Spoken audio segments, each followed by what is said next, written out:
একদম দোকানের মতন স্বাদের 3 কোনা নিমকি বাড়িতে বানিয়ে নিতে চাও, যা হবে এরকম মুচমুচে ও খাস্তা, তাহলে এই রেসিপিটা দেখে নাও। আর এই নিমকিটা কিন্তু বাড়িতে বানিয়ে নেওয়া খুবই সহজ। তাহলে রেসিপিটা চলো শুরু করে ফেলি। আর আমি সুস্মিতা তোমাদেরকে আমার চ্যানেল ইয়ামিটস বাংলাতে স্বাগত জানাই। এই রান্নাটার জন্য আমি এখানে নিয়ে নিয়েছি মেজারমেন্ট কাপের 2 কাপ পরিমাণ ময়দা। এবার এর মধ্যে আমি একে একে দিয়ে দেব 1 চামচ পরিমাণ নুন, হাফ চামচ পরিমাণ চিনি, 1 চামচ পরিমাণ জোয়ান। জোয়ানটাকে আমি হাতের সাহায্যে ক্রাশ করে এর মধ্যে দিয়ে দেব। আর দিয়ে দেব হাফ চামচ পরিমাণ কালো জিরে আর 3 টেবিল চামচ পরিমাণ সাদা তেল। তোমরা এই সাদা তেলের পরিবর্তে ঘি কিংবা ডালডাও ব্যবহার করতে পারো। এবার আমাদের এই সমস্ত কিছুকে ময়দাটার সাথে ভালো মতো একবার মিশিয়ে নিতে হবে। তোমরা দেখো আমাদের ময়দাটার সাথে সমস্ত কিছু ভালো মতো মিশিয়ে নিয়ে ময়দাটাকে ভালো করে ময়ান দেওয়া হয়ে গেছে।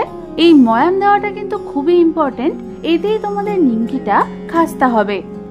এবার আমি এর মধ্যে অল্প অল্প করে জল দিয়ে এটার একটা ডো মেখে নেব।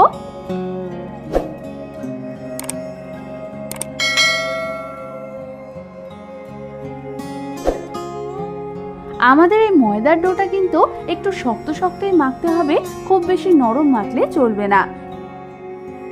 তোমরা দেখো আমাদের ময়দার ডোটা মাখা হয়ে গেছে। এবার আমি এই ডোটাকে কাপড় দিয়ে ঢেকে রেস্ট হওয়ার জন্য রেখে দেব কমপক্ষে 10 মিনিট। 10 মিনিট ডোটা রেস্ট হওয়ার পর আমাদের আরো একবার ডোটাকে ভালো করে ঠেসে ঠেসে মেখে নিতে হবে। তারপর আমি এই ডো থেকে ছোট ছোট লেচি বার করে নেব।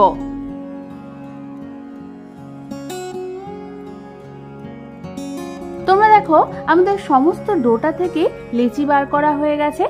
এবার একটা চাকি বেলনি নিয়ে অল্প অল্প করে সাদা তেল ওর মধ্যে আমাদের মাখিয়ে নিতে হবে।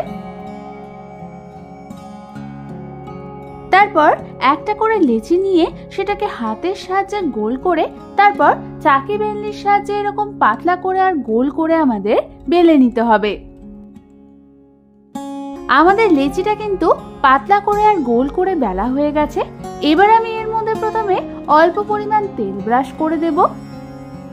তেল ব্রাশ করা হয়ে গেলে এর উপর আমি কিছুটা পরিমাণ ময়দা ঠিক এইভাবে চারধারে ছিটিয়ে দেব। ময়দা ছেটানোর পর আমাদের ঠিক এটাকে হাফ করে এইভাবে ভাঁজ করে নিতে হবে।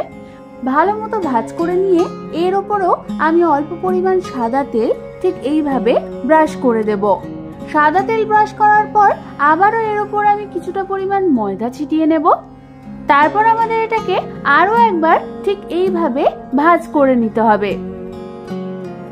ভাঁজটা করবার পর হালকা হাতে একটু প্রেস করে নিয়ে এটাকে আমাদের চাকি বেলনির সাহায্যে একদমই হালকা হাতে অল্প করে বেলে নিতে হবে। এবার যাতে নিমকিটা ভাজবার সময় একদম লুচির মতো ফুলে না যায়, তাই আমি এর মধ্যে ছুরি দিয়ে কয়েকটা ফুটো করে দেব। ব্যাস, তাহলে কিন্তু আমাদের একটা নিমকি ভাজবার জন্য গড়া হয়ে যাবে। এবার আমি এটাকে একটা অন্য পাত্রে রেখে দেব। এবার ঠিক একই পদ্ধতিতে আমি বাকি নিমকিগুলোকেও করে নেব। আমি এখানে যে কোয়ান্টিটিটা দেখিয়েছি সেটা দিয়ে আমার মোট 16টা মতো নিমকি তৈরি হয়েছে। এবার এটাকে সরিয়ে রেখে অন্যদিকে আমি গ্যাস জ্বালিয়ে একটা কড়াইতে ডিপ ফ্রাইং এর জন্য কিছুটা পরিমাণ সাদা তেল গরম বসিয়ে দিলাম। আমাদের কিন্তু এই তেলটাকে খুব বেশি গরম করতে হবে না, মিডিয়াম গরম করলেই হবে। তেলটা ঠিকঠাক গরম হয়েছে কিনা সেটার জন্য তোমরা একটা ময়দার টুকরো তেলের মধ্যে ফেলে চেক করে নেবে। আমাদের তেলটা কিন্তু পারফেক্টলি গরম হয়ে গেছে। এবার আমি এর মধ্যে এক এক করে বানিয়ে রাখা নিমকিগুলোকে ছেড়ে দেব।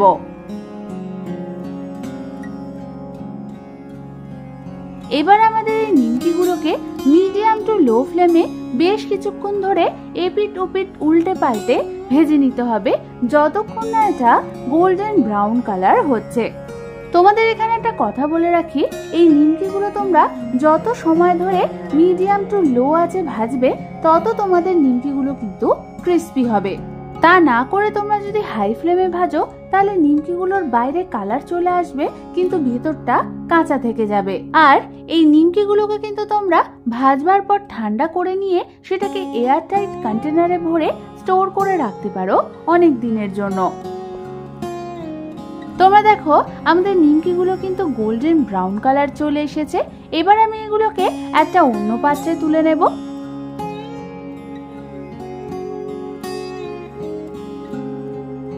তারপর ঠিক একই পদ্ধতিতে আমি বাকি নিমকিগুলোকেও ভেজে নেব।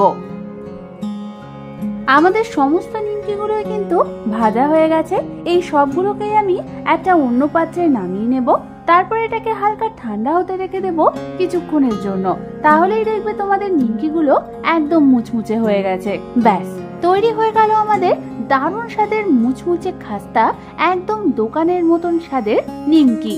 এই নিমকিটাকে তোমরা চায়ের সাথে কিংবা বিজয়া দশমীতে মিষ্টির সাথে বাড়ির লোককে ইজিলি বানিয়ে খাওয়াতে পারো। আশা করি তাদের খুবই ভালো লাগবে। আমি তোমাদের এখানে একটা নিমকি ভেঙেও দেখাচ্ছি। নিশ্চয়ই আওয়াজ শুনে বুঝতেই পারছো কতটা খাস্তা আর মুচমুচে হয়েছে এটা। তাহলে এই রেসিপিটা ভালো লেগে থাকলে একটা লাইক অবশ্যই করে দিও, আর আমার চ্যানেলটাকে সাবস্ক্রাইব করতে কিন্তু একদম ভুলো না। আজ তাহলে পর্যন্তই, আমি আবার চলে আসবো তোমাদের কাছে নতুন কোনো রেসিপি নিয়ে।